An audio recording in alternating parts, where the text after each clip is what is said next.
So welcome to the video, and I'm Rushikesh, and I'm a cadet in one of the shipping companies in India. And actually ना मैंने sponsorship के time जब मेरा crack करना था तो उस टाइम मैंने 3 कंपनीज़ के स्पॉन्सरशिप मैंने क्रैक कर लिए थे, मतलब मेरे को 3 कंपनीज़ के स्पॉन्सरशिप मिल रहे थे। तो मुझे बहुत सारे स्टूडेंट्स वगैरह विचारते कि कैसे हम लोग ये स्पॉन्सरशिप वगैरह ले सकते हैं एंड स्पॉन्सरशिप क्रैक कर सकते हैं। उसका कुछ ट्रिक है क्या, कुछ ऐसा स्पेसिफिक चीज़ है क्या जो करके हम कर सकते हैं? तो यस, उधर मतलब कुछ पॉइंट्स है। अगर तुम अब अगर वो अपने इसमें अप्लाई करते हो तो definitely you can also join any company and any institute you wanted to join.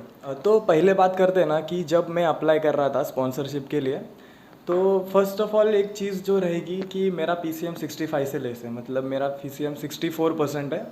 And ये चीज़ मुझे मतलब बहुत ज़्यादा अफेक्ट कर रही थी, क्योंकि बहुत सारे कंपनीज़ का मिनिमम 65% रहता है।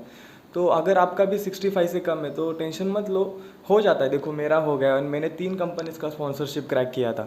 तो for you it is easy, not that much hard.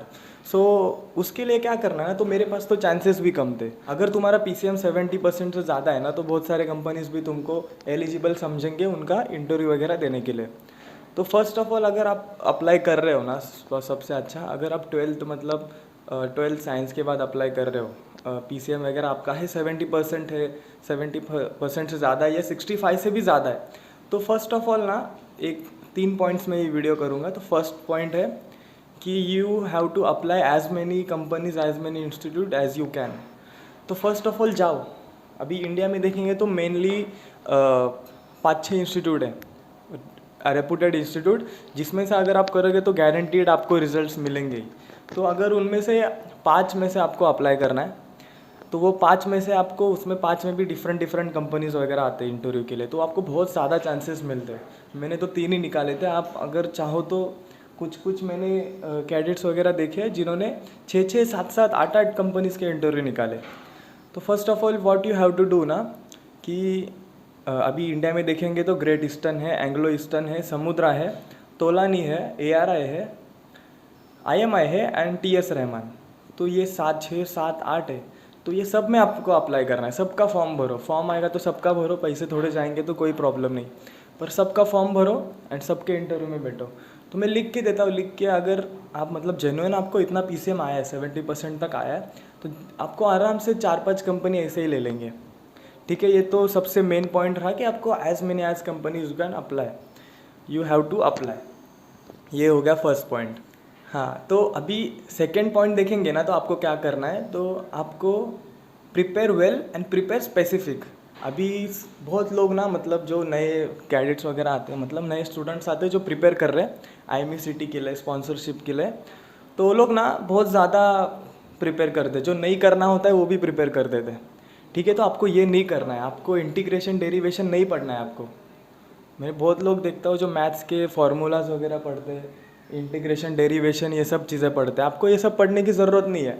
आपको सिर्फ जो पढ़ना है, जो आएगा इंटरव्यू में पूछा जाएगा, जो हो गया 12th का बेसिक, 12th का बेसिक, शिप रिलेटेड, सी रिलेटेड, बाद में जो भी रिलेटेड है, बॉयंसी, आर्किमिडीज प्रिंसिपल, शिप के related, metal related, environment related, जो भी रहेगा ना वो सब आपको पढ़ना है। तो आपको ना इसके लिए मैंने ना स्पेसिफिकली एक मतलब एक डॉक्यूमेंट ही मतलब बनाया कि क्या हुआ, जब हम पूरा मेरा बैच था, 40 पीपल्स का मेरा बैच था कॉलेज में, तो वो सारे लोगों से मैंने क्वेश्चंस मांगे कि तुमको इंटरव्यू में क्या क्या पूछा था। तो वो सिर्फ एक कंपनी का इंटरव्यू नहीं दिया था, कुछ लोगों ने 5-5, 4-4 कंपनीज़ का इंटरव्यू दिया था।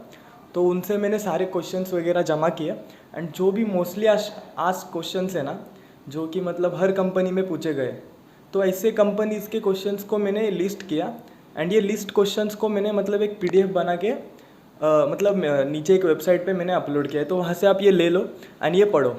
अगर तुम ये पढ़ते हो ना, तो गारंटीड तुम एक ना एक कंपनी में सिलेक्ट हो जाओगे, मेरा सवाल ये है।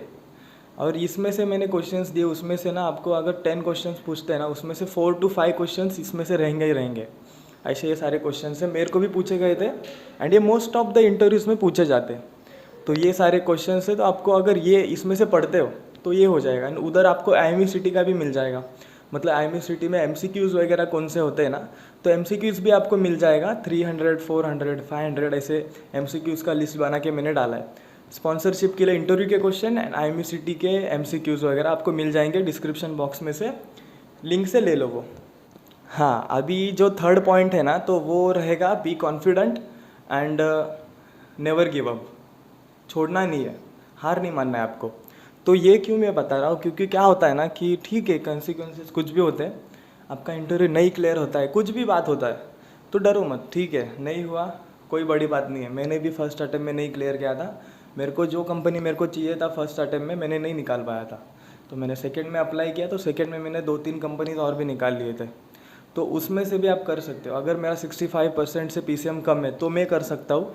तो मैं बहुत सारे कैडेट्स देखता हूँ 80-90% भी रहते, फिर भी रोते वो लोग कि कंपनीज नहीं निकल रही।